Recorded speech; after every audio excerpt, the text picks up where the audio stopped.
Vergessen Sie alles, was Sie über den Megalodon zu wissen glauben.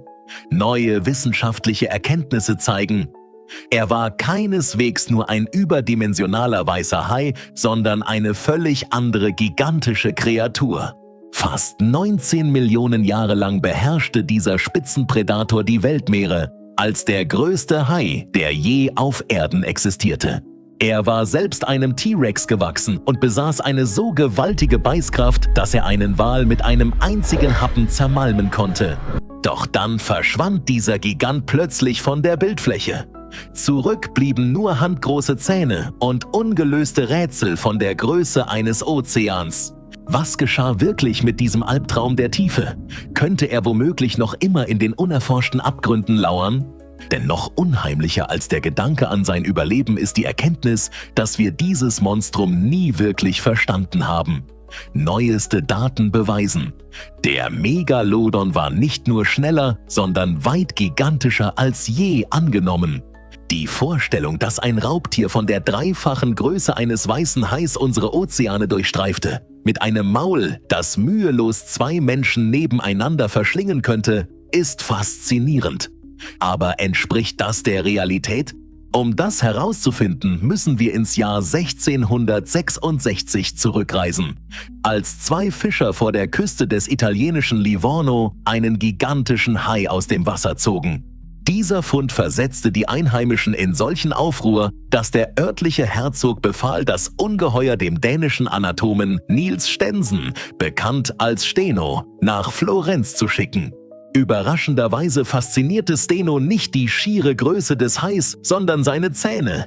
Sie erinnerten ihn verblüffend an die mysteriösen Zungensteine, dreieckige Gesteine, die man seit der Antike für versteinerte Drachen- oder Schlangenzungen hielt.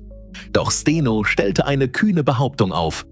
Es handelte sich um die versteinerten Überreste prähistorischer Haie. Er erkannte, dass Gesteinsschichten wie ein Archiv der Zeit funktionieren und uns Momentaufnahmen der Erdgeschichte liefern. Mit dieser Erkenntnis entschlüsselte er das wahre Geheimnis von Fossilien und veränderte die Paläontologie für immer. Da Haie kein Knochenskelett besitzen, sind ihre Zähne meist das Einzige, was die Zeit überdauert. Sie sind unsere wertvollsten Spurensucher. Und der Megalodon besaß eine gigantische Ausrüstung. Exakt 276 Zähne reihten sich in seinem Maul aneinander, manche davon bis zu 18 cm lang.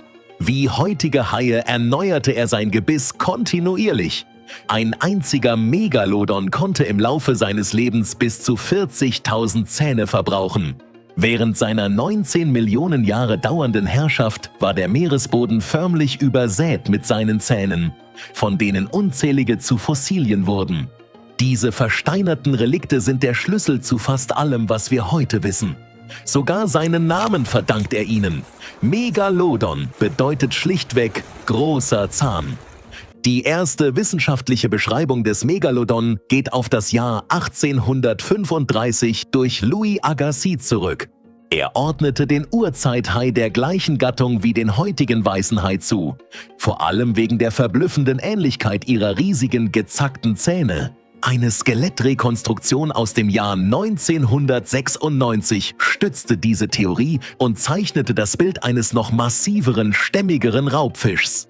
Der Fall schien erledigt.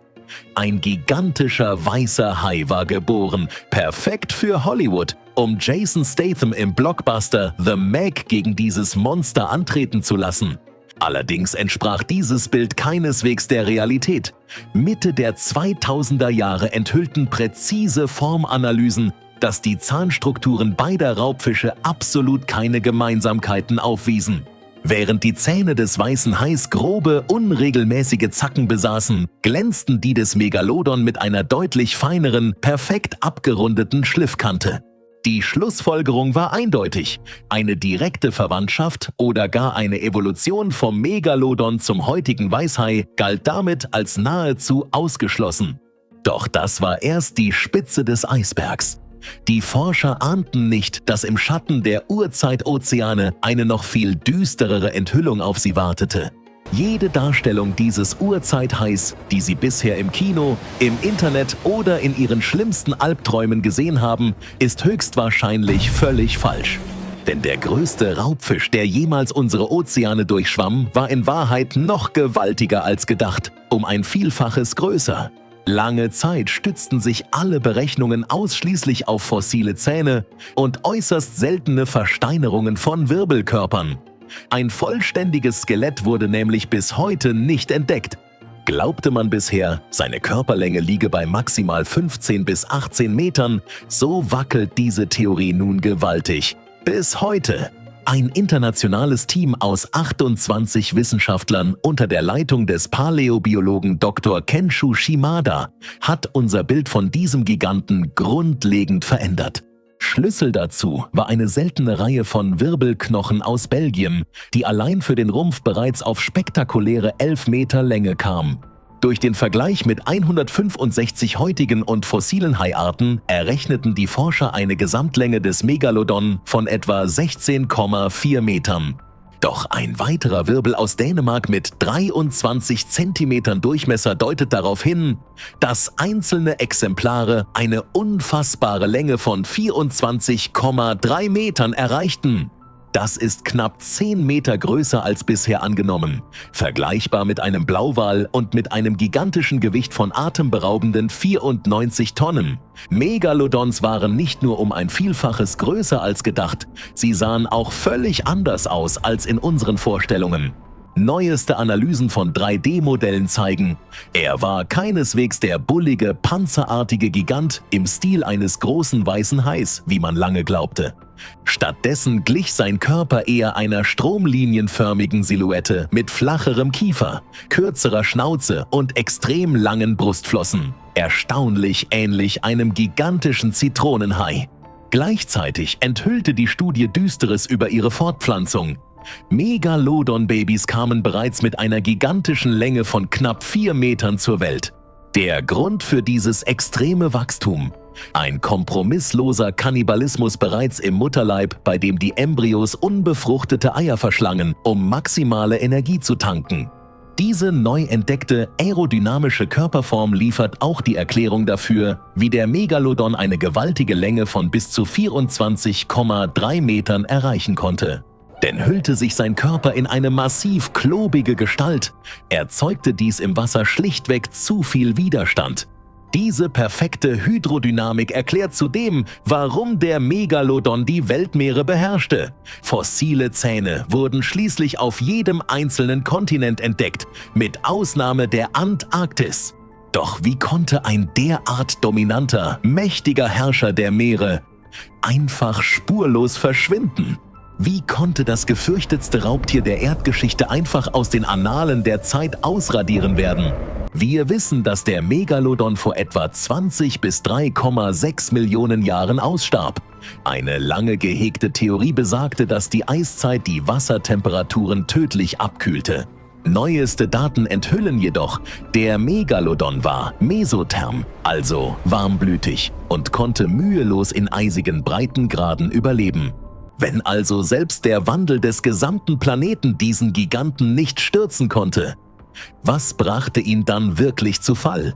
Forschungen zeigen, der Niedergang des Megalodon ging Hand in Hand mit dem Aussterben riesiger Meeresfauna, darunter Wale, Delfine und Meeresnotenschildkröten. Als die Nahrungsquellen an den Küsten schrumpften, geriet der Megalodon in einen gnadenlosen Überlebenskampf, ausgerechnet gegen den großen weißen Hai. Ausgerechnet seine gigantische Größe wurde dem Megalodon zum Verhängnis. Der große weiße Hai benötigte weit weniger Nahrung und erwies sich als viel anpassungsfähiger. Ein epischer Duell in den Tiefen des Ozeans, wie der Kampf zwischen David und Goliath, den am Ende der Kleinere gewann. Doch wie kann es sein, dass selbst 3,6 Millionen Jahre nach seinem Aussterben unzählige Augenzeugenberichte und Dokumentationen behaupten, er sei immer noch da draußen?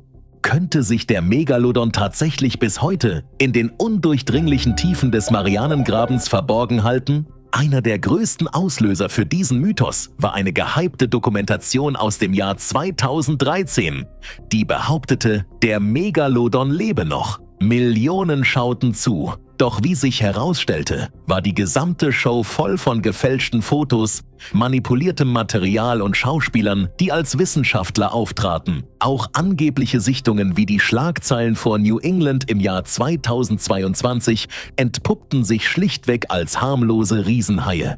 Und was das Argument angeht, der Ozean sei erst zu 5% erforscht.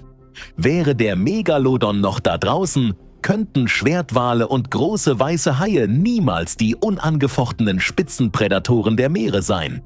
Ganz zu schweigen davon, dass Blauwale in seiner Gegenwart niemals zu ihrer heutigen, gigantischen Größe hätten heranwachsen können. Und was ist mit dem Marianengraben? Die durch den Film The Meg populär gewordene Theorie basierte auf Megalodon-Zähnen, die 1873 nahe des Grabens entdeckt wurden und ungewöhnlich weiß schimmerten. Doch des Rätsels Lösung war schlicht Chemie. Die Zähne waren keineswegs neu, sondern wurden lediglich durch Mangandioxid auf einzigartige Weise konserviert. Hinzu kommt ein unumstößlicher Fakt: In den lichtlosen Tiefen des Abgrunds gibt es schlichtweg nicht genug Nahrung, um einen 24 Meter langen Superräuber zu ernähren. Die dort unten überlebenden Fischarten, wie der winzige, gerade einmal 20 Zentimeter kleine Schneckenfisch, zeigen, wie karg das Leben in dieser Tiefe wirklich ist. Der Megalodon ist ohne jeden Zweifel ausgestorben, doch sein Mythos lebt weiter. Und wie bei jedem guten Kriminalfall gilt auch hier: Bis heute hat man niemals seine Leiche gefunden.